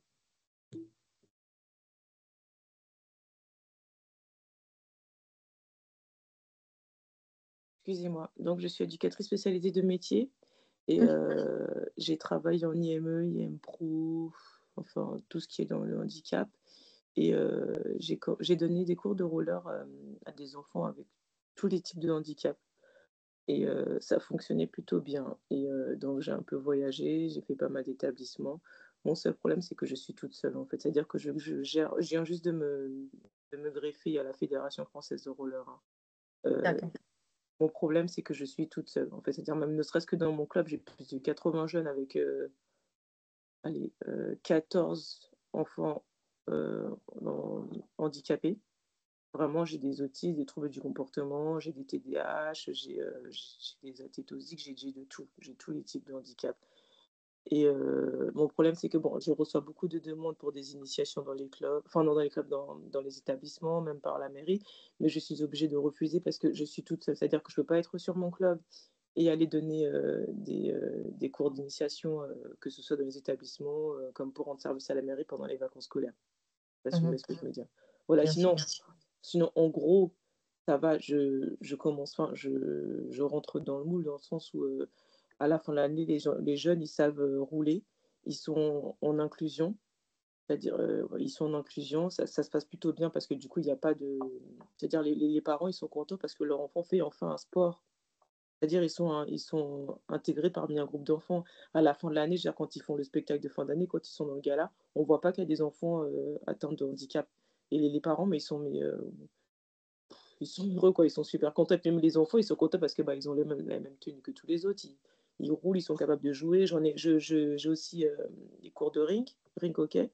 Et ça se passe plutôt bien. Je veux dire, au départ, par rapport aux troubles du comportement, j'avais peur qu'il y ait des coups de crosse, mais au final, ils s'adaptent parce qu'ils se jaugent et ils finissent par copier les autres. Après, peut-être que je m'écarte du sujet. Donc, Alors, Laure, du coup, si je peux réagir, Mathias, du coup, il s'est pas présenté tel quel, je crois, mais il aussi va être président de la Ligue Île-de-France. Et à mon avis, s'il y avait besoin en fait, d'intervenants, il peut peut-être te mettre en contact avec des éducateurs. Je crois qu'il a tout dit, sauf qu'il était président de la Ligue. Oui, il est désolé. Mais il est vrai qu'on a pas mal de... Nous, on est sur 12 ou 13 ans de suivi pour CESAD, IME et FAM. Et donc, on a eu la chance de former sur le tas, mais de former plutôt correctement pas mal d'éducateurs ici qui sont soit salariés du club ou soit qui sont partis un peu sur la région Île-de-France. Et on a eu toutes sortes de handicaps, un peu à ton image. On a fait toutes sortes de projets, soit culturels, soit sportifs, ou soit le remix un peu des deux, et toutes sortes d'âges. Et on a même mixé parfois le CESAD avec l'IME, avec le foyer, ou avec des personnes sans handicap. On a fait vraiment toutes sortes de mix suivant les différents projets sur ces 12 ou 15 dernières années. Donc, on a des gars et des nanas qui sont plutôt compétents, plutôt en train, mais on sait que la tâche est très difficile de par les difficultés parfois de transport, parfois de matériel ou d'équipement. Quand je dis transport, parfois les enfants ou leur encadrement n'arrive pas à les amener directement au skatepark parce que c'est difficile d'aller à leur rencontre. Tout ce qui est matériel et équipement aussi, il faut à chaque fois adapter, proposer, trouver une solution pour pouvoir répondre à ces demandes. Donc, en gros, si on peut échanger, parce que tu es sur le territoire francilien, c'est ça, Laure? Oui, l'immeuble 94. Ah oui, bah ouais, ouais. On est voisins, Laure. Mais avec grand plaisir, si on arrive à, par le biais d'Agathe ou de Rémi, échanger pour que je puisse t'orienter vers des personnes qui travaillent sur le roller comme sur le skateboard, hein, sur les deux disciplines depuis longtemps, suivant l'envie des personnes concernées. Parfois, ça commence en roller, ça finit en skate. Parfois, ça commence en skate, ça finit en roller. Nous, on a pris toutes sortes d'engins à partir du moment où on allait sur l'objectif que tu as décrit tout à l'heure, cette certaine autonomie de déplacement ou autonomie d'équipement. Le fait de pouvoir s'équiper seul, de se déplacer seul ou d'être dans un site sportif de manière autonome. Donc les objectifs sont les mêmes, les engins sont différents, mais les objectifs sont les mêmes. Donc ce sera avec grand plaisir de pouvoir communiquer ensemble. Laure. Merci. Et il y avait une question aussi Ouais. de questions de Alors, Manu. c'est Ouais. ça. Alors, je ne sais pas du coup qui est Manu et ça, je serais ravie de savoir qui c'est. Euh, mais en effet, oui, on peut vous mettre en relation, bien sûr, avec des para-athlètes pour, euh, pour voir si vous pouvez les inviter, il n'y a pas de souci. Après, un cahier des charges d'aménagement d'un skatepark pour qu'il soit handy-friendly. Alors, on n'a pas de cahier des charges forcément pour l'instant. On a des orientations, justement aussi à force de discussion avec les athlètes. Après, il est difficile qu'il soit forcément accessible ou en tout cas adaptable à tous les handicaps, mais on peut y réfléchir avec vous en tout cas. Voilà. Dans un futur plus ou moins proche, j'espère qu'on aura des cahiers des charges à présenter, mais pour l'instant, on est plus sur de la réflexion au cas par cas. Et, et je ne sais pas si Stéphane peut confirmer ou non, mais est-ce que Clémence Agbou, dans ses attributions, elle peut aider pour les créations de ce type de lieux? Ou est-ce que c'est plutôt que des espaces classiques? Alors, bien sûr, le service équipement peut accompagner. Elle n'est pas non plus toute seule d'ailleurs dans ce service-là qu'elle coordonne. Donc après, voilà. Pardon, excusez-moi. Je suis en oui. L'enjeu, c'est aussi de pouvoir évoluer sur les mêmes espaces que les uns et que les autres. Et on l'a tout à fait vu sur l'exemple qui a été cité tout à l'heure, ou les exemples qui ont été cités, puisqu'il y avait la SLS avec la session para, mais aussi le feed of play des Jeux Olympiques. C'est aussi des espaces qui sont utilisables, pas forcément besoin de créer un skatepark spécifiquement para ou une salle spécifiquement para, etc.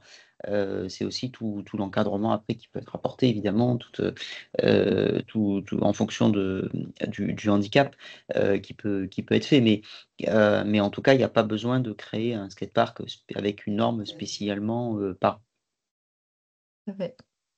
Moi, j'aurais une question pour revenir peut-être un petit peu sur.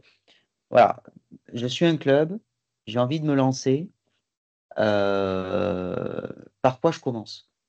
Voilà. C'est quoi la première étape, la deuxième étape et la troisième étape pour amorcer? Voilà, on va dire comme ça. Et puis après, voilà, qu'est-ce qui peut m'aider? Mais déjà, par quel bout on le prend? Parce que là, on a eu des exemples de clubs qui se sont lancés, des événements qui ont accueilli. Voilà, quelles sont peut-être les premières questions qu'il faut que je me pose? Qu'est-ce qu'il faut que je mette en place avant toute chose? Qu'est-ce qu'il faut que j'évite de faire? Est-ce qu'il faut que je sois plutôt sur des sessions handi-valides ou est-ce qu'il faut que j'ai quelque chose de spécifique pour un public handi? Voilà, un petit peu déjà pour commencer les premières étapes. Alors moi, si je peux prendre la parole, déjà, je vais faire une réponse de Normande puisque il y a beaucoup de réponses à donner et que je pense que je ne sais pas s'il y a absolument une règle à suivre, mais pour moi, la première chose déjà, c'est de sonder au sein du club si il y a des encadrants qui se sentent d'accueillir et qui sont prêts à accueillir parce que et ben, c'est pas toujours évident. Il faut aussi passer outre ces questionnements, ces angoisses ou voilà ou autres. Donc déjà au sein du club, voir voilà parce que bah, comme le disait Laure, être seul c'est pas toujours évident. Donc savoir ce qu'on peut avoir comme relais au sein de au sein de son club et de sa structure pour pouvoir développer des activités telles que celle-ci. Donc ça, pour moi, ça semble être la pierre angulaire, on va dire, du projet.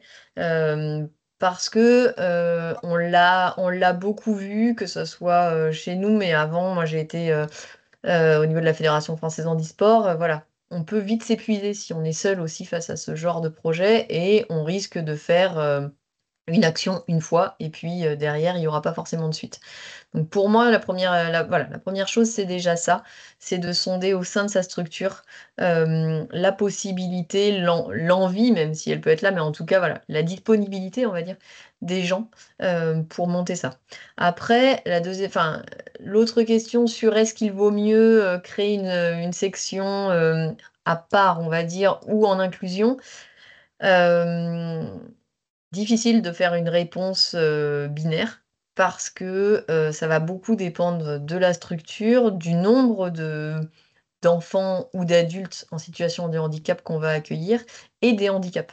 Clairement, pour avoir discuté avec certains d'entre vous et par exemple au sein de la fédération avec Amandine Mijon qui dans son club me disait qu'elle avait accueilli une enfant en inclusion et puis bah finalement l'inclusion c'était trop compliqué parce qu'elle était seule avec son groupe d'enfants et que cette petite fille elle demandait beaucoup trop d'attention et donc bah elle pouvait plus s'occuper assez des autres. Donc bah là qu'est-ce qu'on fait? Et on se retrouve en difficulté pour aussi la sécurité des autres, la sécurité de cet enfant-là. Voilà. Et qu'à partir de ce moment-là, bah, il a fallu se dire, bah, en fait, non, là, c'est pas possible. Et ça, il faut aussi accepter. À un moment, il faut pouvoir en discuter, alors avec la personne, avec ses accompagnants, enfin euh, en fonction de qui on a en face de nous. Mais voilà, parce que quand on est dans un groupe déjà constitué, bah, la première chose, c'est aussi de garantir la sécurité de chacun. Et si on voilà, et on le sait que par rapport au handicap, en fonction des handicaps, mais en général, de manière générale, en fonction des handicaps, et bah, ça demande une attention un petit peu particulière, au moins au début. Parce que il y a de l'accompagnement physique, une parade et autres qui parfois demandent un peu plus d'attention. Donc si on est seul face à ça, on risque de se retrouver dans une situation compliquée avec un groupe qui est laissé pour compte à côté. Donc, dans ces cas-là, bah, en effet, créer une structure, enfin, ou en tout cas un moment à part, avec le risque de se dire, bah oui, mais soit on n'a pas le temps dans notre planning de club, ou pas la structure au moment où les personnes seraient disponibles. Voilà, donc c'est vrai que c'est compliqué et que c'est pour ça que je dis que moi, j'ai pas de réponse à apporter absolument. Je pense que pour l'instant, il faut aussi faire un petit peu au cas par cas et en discuter et essayer de réfléchir comment monter son projet. Et c'est pour ça que les dispositifs tels que club inclusif, etc., peuvent être intéressants sur les territoires pour se poser les bonnes questions et intégrer vraiment l'équipe du club dans la formation et dans la réflexion autour de l'accueil des personnes en situation de handicap. J'imagine que d'autres ont des choses à rajouter ou avec vos expériences personnelles, mais voilà moi pour ce que j'avais à dire. Merci. Et on a une main levée de Evelyne. Bonsoir Evelyne. Bonsoir. Bonsoir. Bonsoir Agathe. Justement, nous, on a commencé parce qu'on avait pensé qu'on arriverait à faire une équipe de hockey luge, donc avec nos luges, et puis en fin de compte, ça a été très compliqué. Et du coup, on est passé plus vers des IME, les CESAD et tout. Et le fait, c'est pour ça que je rebondis, on est rentré dans le club inclusif. Et c'est vrai qu'en fin de compte, on s'est recadré sur des journées ou la semaine d'autisme ou les IME ou des malvoyants ou des sourds qui viennent faire des journées dans l'année parce qu'on travaille avec le comité départemental du sport adapté ou le comité départemental de l'handisport.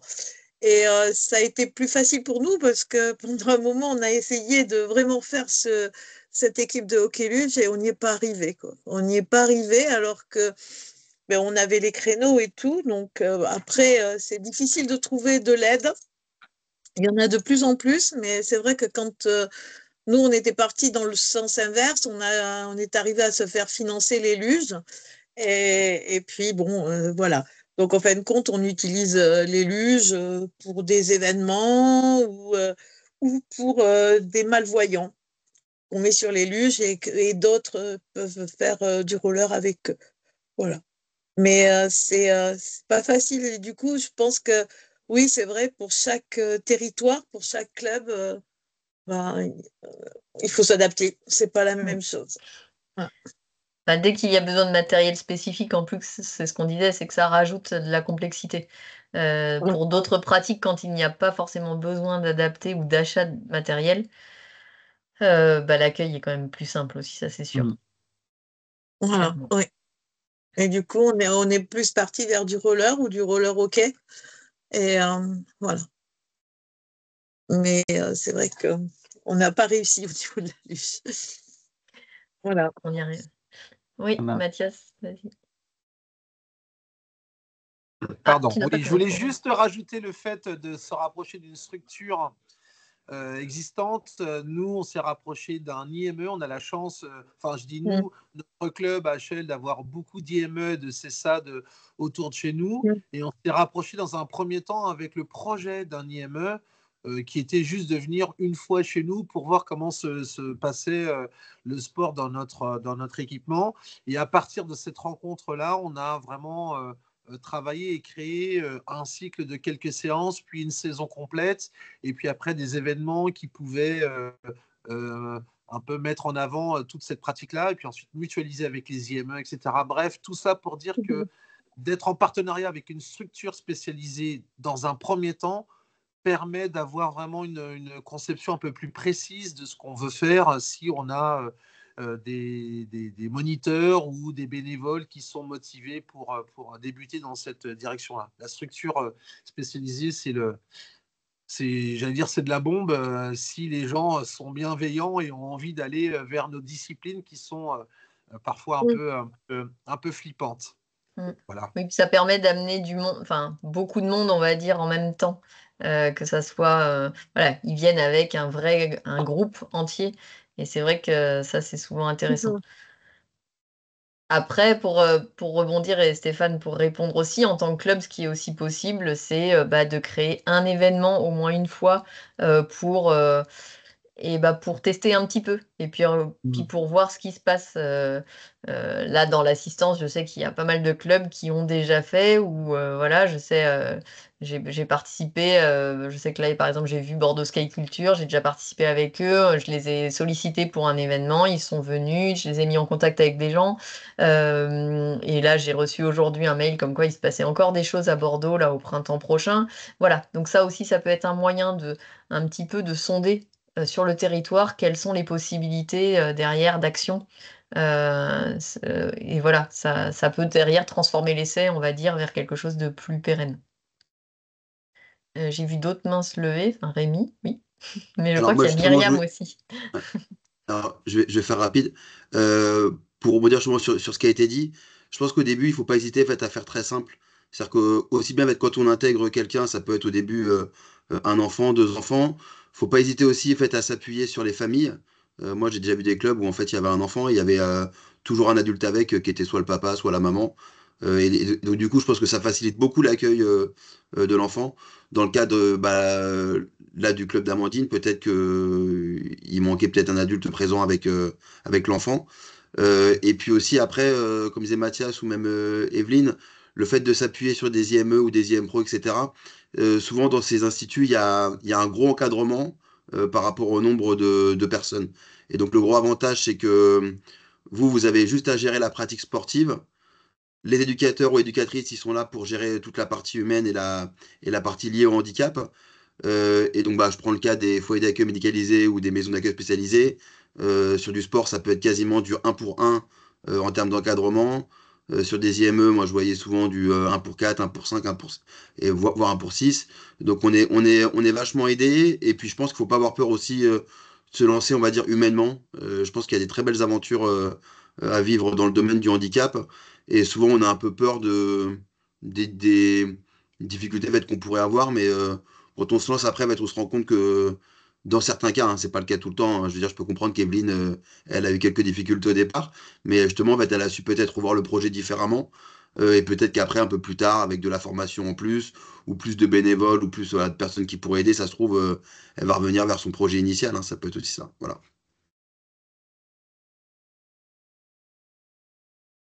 Myriam Il y aussi avait avait levé Myriam qui la voulait main. parler. Ouais. Ah, Ah, il n'y a pas de t'as micro. pas ton micro. Oh, alors Myriam, Voilà, on c'est... t'entend Ah, pas. Non, non, non, ça a été enlevé. non, c'est reparti. Elle est Mais boycottée, toujours pas elle le peut pas micro. parler. Non, mais elle a pas vu.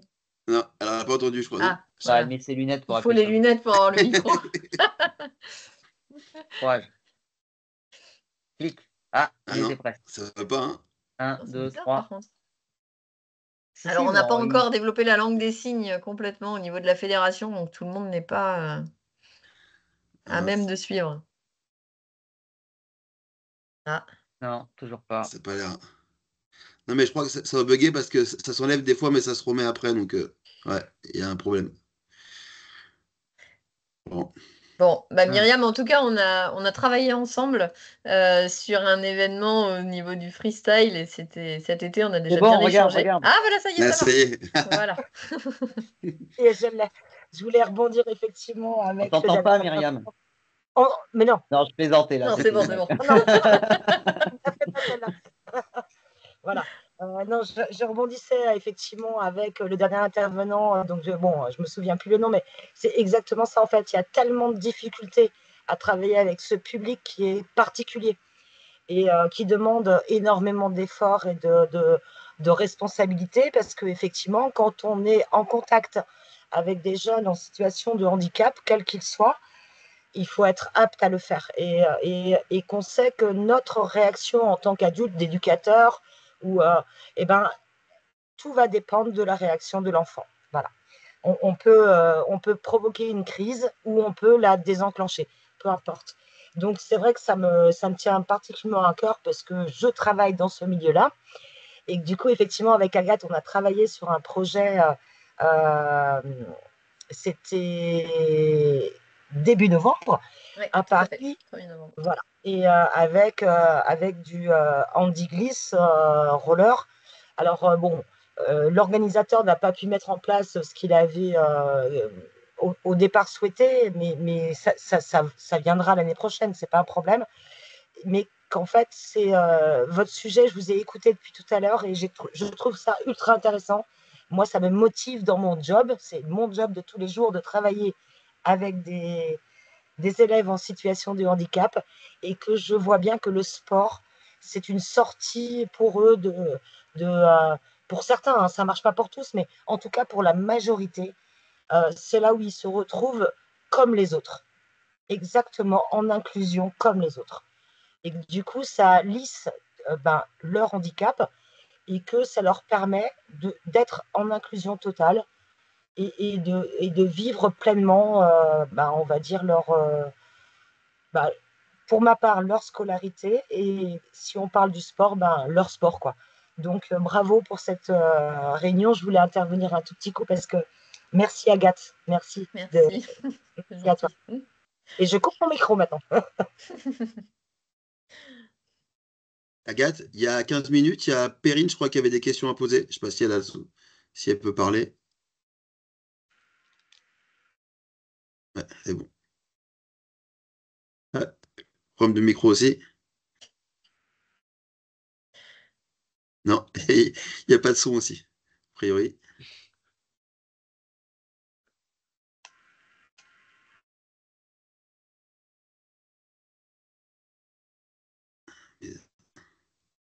Moi, j'entends pas, je sais pas si quelqu'un entend. Non. Moi, j'entends pas non plus. Ah, peut-être qu'elle peut les poser à l'écrit, peut-être les questions comme ça. Ouais, n'hésitez pas, hein, surtout. Bon. Ça me rassure, je suis pas la seule à avoir eu quelques petits problèmes techniques au départ. C'est bien. Si elle les écrit, peut-être que tu pourras répondre, Agathe. Bien sûr. Après, voilà, hein, comme je vous ai dit, les questions, si vous en avez d'autres à d'autres moments, je vous ai remis mon adresse mail puisqu'on me l'a demandé. Je vais vous mettre aussi mon numéro de téléphone. N'hésitez pas, surtout pas. Je répondrai comme je peux, ou en tout cas, je vous accompagnerai. Voilà, il faut juste que je connaisse mon numéro de téléphone avant de vous le mettre. Hop, c'est ça. Voilà. Voilà, donc n'hésitez pas si vous le souhaitez à un autre moment qu'on puisse discuter de vos projets, que je puisse vous mettre en relation. Moi, ce qui me fait plaisir, voilà, c'est qu'on soit quand même relativement nombreux et que je puisse mettre des noms et associer des noms avec des clubs. Et voilà, pour moi, c'était vraiment important ça. Donc voilà, n'hésitez pas et c'est que le début d'une relation. Ah. Est-ce que d'autres Alors, personnes ont des questions? Perrine se connecte avec son téléphone, je crois. Ah, J'ai l'impression. d'accord. Voilà. Oui.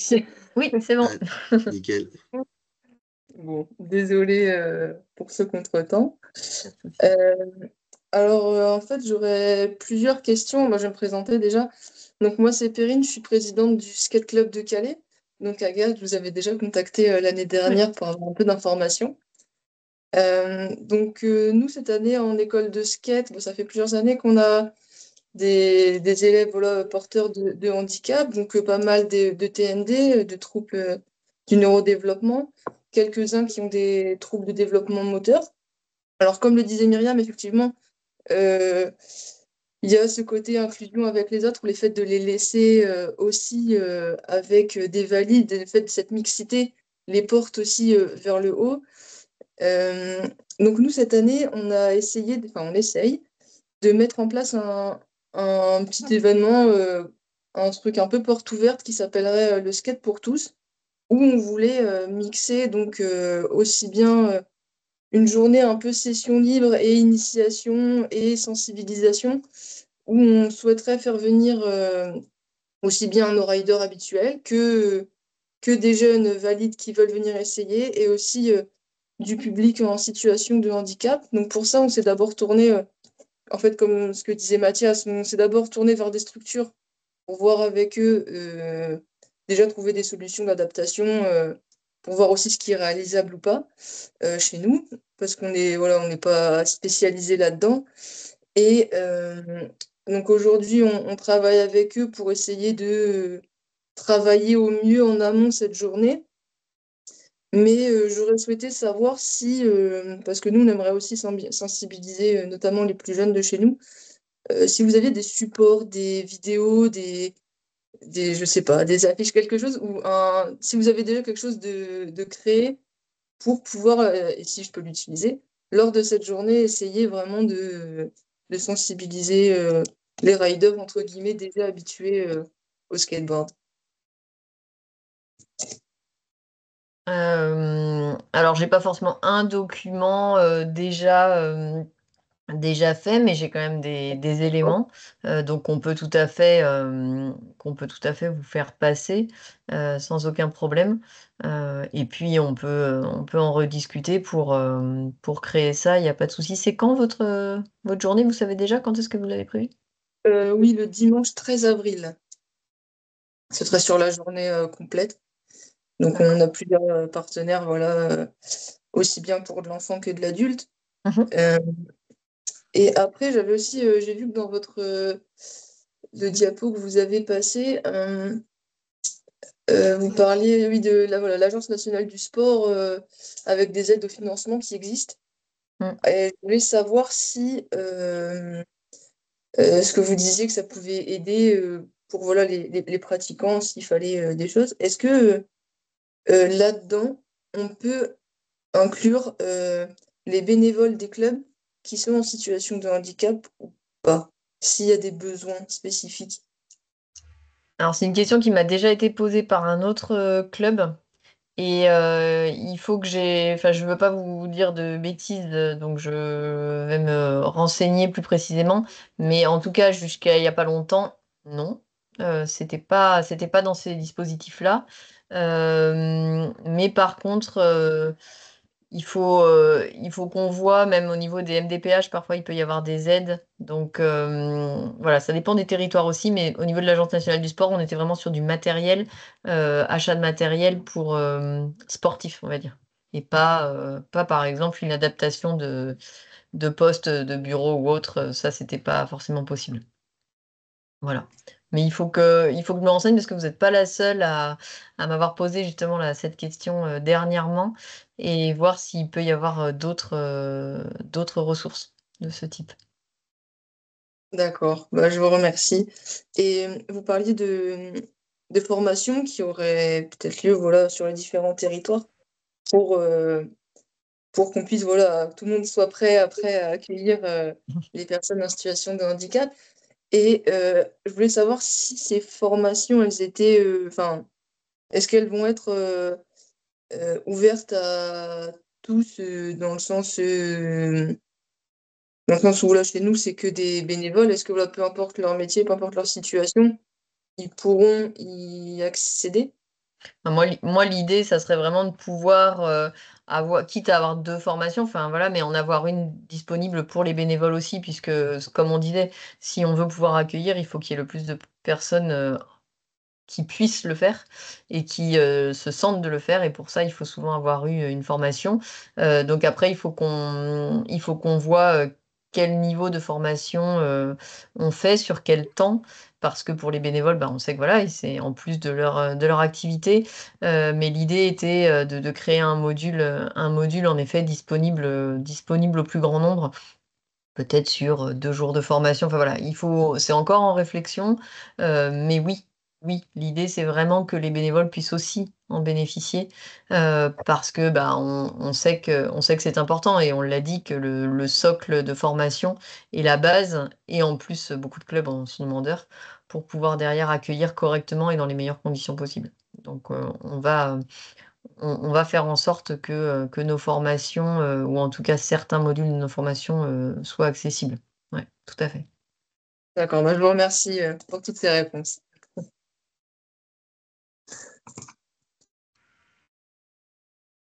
Je me permets de lire en même temps.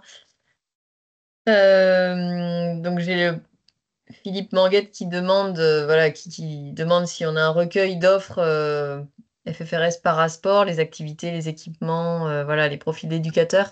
Euh, Alors pareil, hein, enfin tout ça, comme vous le comprenez, on est en construction de beaucoup de choses. Mais en effet, il faut qu'on formalise. Enfin, il faut que je formalise parce que le on, pour le coup, ne sert à rien, pour pouvoir voilà, mettre à disposition le plus de ressources possibles. L'idée, c'est aussi que sur notre site internet, il y a une page dédiée au parasport, mais elle est pas très claire, il faut aller la chercher. Donc, on est en train de travailler, Rémi et moi, avec le service com pour voilà, rendre ça plus accessible, plus lisible, et qu'on ait un maximum d'infos aussi à vous donner via le site de la fédération. Voilà. pour que les informations viennent à vous un peu plus facilement. Donc, on va s'y atteler. Il y a Pierre qui voulait prendre la parole, a priori. Pierre Ouais. Raveau. Oui, bonsoir à tous et à toutes. Bonsoir. Je suis salarié du comité de roller et skate de Paris. Oui. Donc nous, c'était juste pour intervenir rapidement, on intervient pas mal en hôpitaux de jour avec le centre aéré. On fait du skate adapté, ça fonctionne très très bien. J'y étais ce matin par exemple. On s'est aussi associé à Premier de Cordée. Je ne sais pas si vous connaissez, c'est une association qui est spécialisée dans le sport à l'hôpital. Et donc du coup, c'est du bénévolat bien sûr, mais c'est vraiment très enrichissant. Et ça permet d'aller dans des lieux qui sont fermés normalement. Donc là, il y a 2 mois, on a fait du skateboard avec des enfants atteints de cancer, par exemple. C'était une expérience très, très formatrice. Et puis, dernier petit truc, on a vu, je pense que vous l'avez tous vu, une vidéo qui a beaucoup circulé sur les réseaux sociaux au Brésil avec un portique pour que des gamins puissent faire du skate debout. Donc, du coup, c'est une structure métallique avec des cordes, des sangles, etc. pour que les enfants, même des plus vieux, puissent faire du skate debout. Donc nous, du coup, on a construit cette structure-là. Donc elle est quasiment terminée, mais on aurait peut-être besoin d'aide pour tout ce qui est baudrier, etc. On a un peu plus de mal là-dessus. Mais en tout cas, on est quasiment prêt là, du coup, à avoir créé une structure. On l'a testé avec un patineur qui a un fauteuil roulant voilà, la plupart du temps. Et du coup, on a réussi à le mettre debout, il a réussi à se mettre sur un skate, il a réussi à rouler, tourner, etc. Et c'est très prometteur, mais voilà, on a encore besoin d'un peu d'aide, je pense, pour 2-3 éléments. Et si vous voulez la tester en région parisienne ou quoi, ou il y avait des personnes qui seraient intéressées de tester cette structure, c'est vraiment avec plaisir. On est vraiment en phase de création et de test encore. Voilà. Super projet, hein, franchement, bravo. Oui, on avait discuté cet été à propos de ça, donc je suis ravie de savoir que ça avance bien. En effet, au Brésil, là-dessus, ils sont en avance, on va dire. Ils ont déjà créé pas mal de choses. Et c'est vrai que ça peut être intéressant voilà, pour permettre à des personnes lourdement handicapées. Après, il y a toujours la question voilà, du matériel, du stockage du matériel et de la possibilité. Mais c'est vrai que là, si on peut déjà tester avec vous, ça serait super. Et puis peut-être que si Pierre est d'accord pour partager un peu ce qu'il a déjà mis en place, peut-être faire un article aussi où on pourrait demander dedans s'il y a des gens qui ont les capacités peut-être pour aider. Tout à On ne fait. sait jamais, hein, si ça peut apporter un petit peu d'aide. Ouais, ça peut être possible. Bah, je vais faire un mail à Agathe pour rappeler où on en est avec quelques visuels pour... Super. Ok.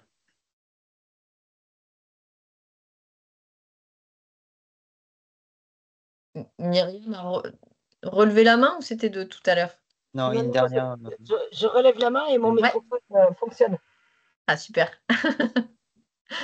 Effectivement, je rebondis sur cette cage qui offre la possibilité effectivement à du polyhandicap, hein. Là, on va parler du handicap qui est très lourd, effectivement, que Pierre Lorient m'avait proposé et qu'il a testé lui-même. Effectivement, c'est une cage qui a été fabriquée, en tout cas, des informations que j'ai eues de la part de Pierre par une société polonaise et qui est sur Paris et qui permet effectivement à une personne en situation de handicap très lourde de pouvoir tenir debout avec des harnais sur un skate, sur des rollers, sur une trottinette, peu importe. Voilà. Et avoir le sentiment de glisse. Voilà. Parce que du coup, avec des éducateurs adaptés qui l'accompagnent, donc c'est cool. Voilà. Et que c'était le projet de Pierre Lorient pour l'année prochaine. C'était son projet de cette année, mais il n'a pas pu le mettre à bien parce qu'il n'avait pas à part lui-même, il n'avait pas d'autres, on va dire, personnes en situation de handicap pour le mettre à bien et que du coup, en fait, je crois qu'il y a plein de... Voilà, on est sur une belle une optimisation et qu'il y a tellement de recherches et que c'est juste génial, quoi, en fait. Moi, travaillant dans ce milieu, c'est vrai que ça me touche particulièrement et que je suis peut-être pas très objective là-dessus, mais en tout cas, voilà, il y a des énormes projets qui arrivent et que ça va juste être génial pour les personnes en situation de handicap et que quand nous sommes capables, en tant que fédération, de les accueillir, ben c'est perfect. Voilà. Juste pour rebondir sur ce que Myriam vient de dire, du coup, nous, on a fabriqué la cage par un skateur qui est ingénieur, qui a fait ça dans son atelier. Mais sinon, du coup, Pierre Lorion, qui est en situation de handicap, il a acheté un exosquelette. Du coup, ça lui permet aussi de faire du roller debout avec cet exosquelette-là. Voilà, c'était juste pour préciser. C'était 2 projets différents.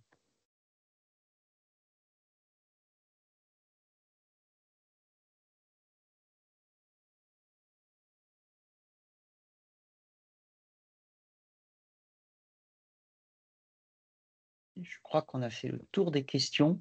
J'ai l'impression. Tant, l'heure avance un Ouais, petit c'est ça peu. aussi. Il y a quelques personnes qui nous ont déjà dit bonne soirée dans le chat. Et on les Donc, s'il n'y comprend. a pas d'autres questions, ben, je pense qu'on va pouvoir tous et tous vous remercier. Merci déjà aux intervenants Ouais, qui se merci à sont vous. aidés. Merci de vos réactions, merci de vos questions. Et puis de vous dire effectivement que ben, voilà, le travail, Agathe l'a dit, mais le travail commence aussi sur ce champ-là. Enfin, on commence en tout cas, on est sur les premiers tours de roue, si on peut dire, pour le développement du para au sein de la fédération, en capitalisant aussi sur de belles choses qui se réalisent sur le terrain, en impulsant de nouvelles et puis en essayant de rendre aussi toutes ces expériences reproductibles. Voilà, on est vraiment à votre écoute et en tout cas nous très engagés et très motivés pour développer cela avec notamment le concours d'Agathe que on a voulu voilà, voir rejoindre la fédération pour développer toute cette partie-là. Donc voilà, un grand merci encore à toutes et tous. Et puis naturellement, vous avez, on reste à votre écoute hein, pour répondre à vos questions. Et puis vous aurez aussi la possibilité de retrouver le replay de cette Visio Club qui sera dans quelques jours. Donc disponible également sur notre site internet comme on en a l'habitude. Donc pour vous, pour éventuellement retrouver un certain nombre d'informations, on pourra vous partager aussi naturellement dans cet article qui sera sur le site le support qui a été présenté. Et puis donc n'hésitez pas aussi pour des personnes qui auraient raté la soirée de les rediriger vers cet article pour qu'elles puissent prendre les informations qui leur seront utiles. Un grand merci encore une fois et bonne soirée. Merci, bonne soirée. Merci, merci Merci à Agathe. tous. Bon, merci Au à revoir. tous. Une très bonne soirée. Bonne Bonne soirée. soirée à tous. Très bonne Ouais, bravo Agathe, charmé. Bonne soirée. Merci. T'es arrivé pile au bon moment. Merci, Ouais, tu m'as sauvé. désolé du contretemps. C'est bon, tout s'est bien Ouais, passé. ça roule. Merci Salut, à Agathe. vous en tout cas. Bye.